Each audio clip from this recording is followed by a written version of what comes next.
Nicole here and welcome back to my channel. For today's video, share ko sa inyo is yung updated na mga kinakain ng mga cats ko. It's been a while since nung last kong video na paano patabain yung mga cats. So, ito yung aking updated or current na mga kinakain ng mga cats ko. Yung iba pinalitan ko na, iba may mga bago na. So, yun yung mga i-share ko sa inyo. Before we get started, ayan, kasama ulit natin dito ngayon si Whiskey and nandyan si Chichi sa kabila. So, currently, si Whiskey, ayan, ganito na siya kalaki. Ganyan na siya kataba. Ayan. So, 10 kilo na tong si Whiskey and proud ko spin yung mga cats ko. Kung dati meron akong 6 na cats, ngayon, 8 na sila. So, nadagdagan tayo ng 2 kasi inadopt ko yung pinapakain kong mama cat last year sa labas and nanganak.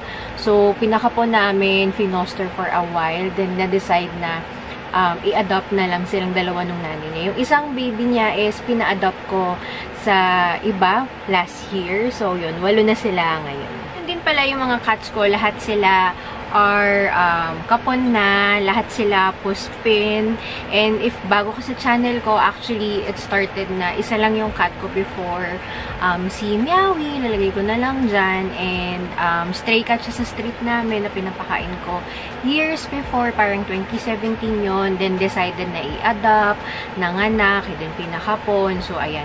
Dati 4 lang sila. Nas naging 6. Kaso yung isang cat, si Blackie, yung kapatid ni Meowie na finoster din and in-adopt din yung siya at saka anak niya. Namatay si Blackie, I think 2 years ago yata, 2022 namatay siya. And then, yun, dumating si Mama Cat last year bago pinapakain na stray cat. So, ayun, dumami na sila. And yun, 8 na yung mga cats ko. Chi, ikaw nakikita ko, Chichi. Chichi. Oh, sit down. Ganyan na, ganyan. Magpipidyo eh. Gaganyan ka. Yan. Good boy. Chichi, paano tayo magsisimula? Sige, mansug ka dyan. Mansug ka. Dyan ka. Mansug ka dyan. So, yung mga pinapakain ko sa kanila na dry food is start with natin sa AOZ. Ito yung AOZ Salmo. Parang organic food siya. Okay din siya for the cat. So, ito yung mga, isa sa mga pinapakain ko na dry food sa kanila. Ito, nandito sa lagayan na to. Pero ito ay yung paborito nila na Smart Heart. So, ngayon, dati ang pinakain lang nila na Smart Heart is yung tuna and shrimp. Pero ngayon, ang favorite nila is chicken and tuna ata yun. So, ito siya. Nakalagay siya dito. Ayan, ang cute ng lagayan, diba? Freebies to dun sa pinagbilan ko sa Shopee na pet supplies. Yung updated na kinakain nila na wet food. So, ayan, naka-whiskas pa rin tayo.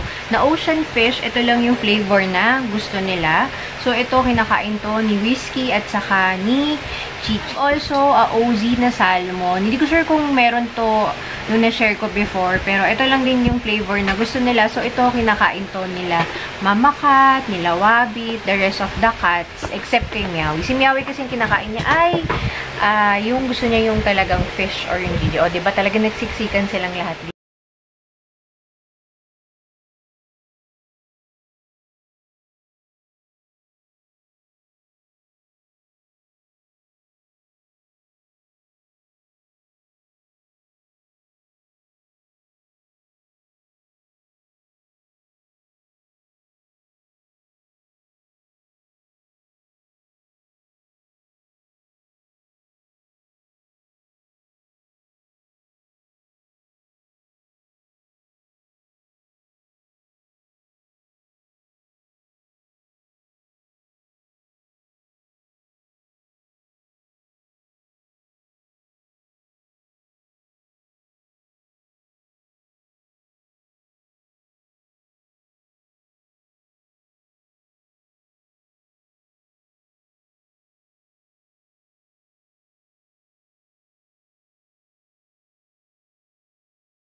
Ito pala yung mga vitamins nila. So, lahat sila naka-LC-Vit na taurine. So, this is intended talaga for cats kasi hindi sila nagpo-produce ng taurine. So, itong LC-Vit Plus, yan.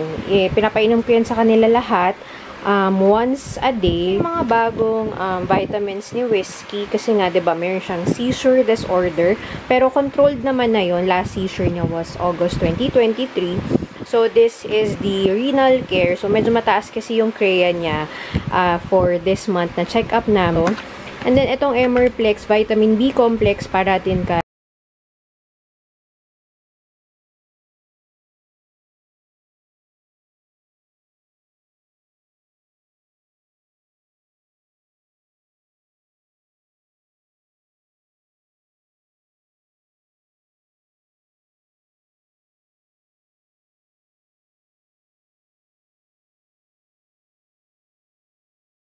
Ako ng maraming mga whiskas. Ayan siya.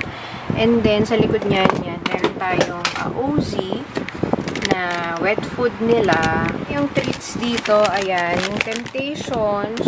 Ayan. Ito yung mas favorite nila. Hindi ko alam ba't chicken yung currently na favorite nila. Ito, para dun sa pinapakain kong cat dun sa ward. Ibis na nabili ko dun sa pet store. Sa Shopee na pag marami kang points na na-accumulate, ayan, may mga freebies silang binibigay ng mga LCVIT here. Ayan, LCVIT Plus. So, parang 4 or 3 pa yan. Ito din stock to ng Emerplex ni Whiskey.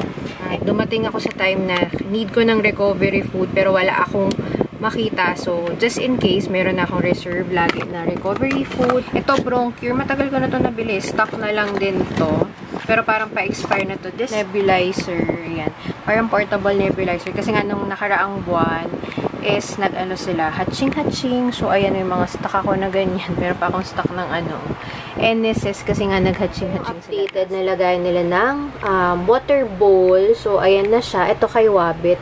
Kasi meron din sila mamakat na ganito. So, binigyan ko sila ng ganito kasi malakas sila uminom ng water. Ito rin yung updated na mga pet bowls nga nila and lagayan sa tabi ng kwarto ko. So, ayun yung kwarto ko. Gusto nila kasi kumakain dito sa labas ng kwarto ko. And bumili ako ng mat. Yung non-slip na mat for them. So, ayan. Bumili ako ng bago nilang water bowl. Susunod kapit.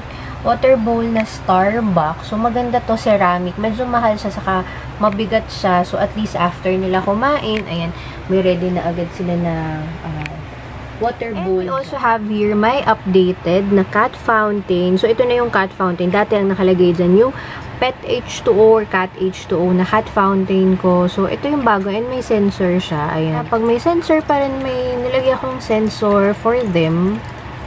Parang at least pag dadaan sila, ayan, meron silang mag-open yung fountain. At least hindi siya parang flowing lagi na fountain.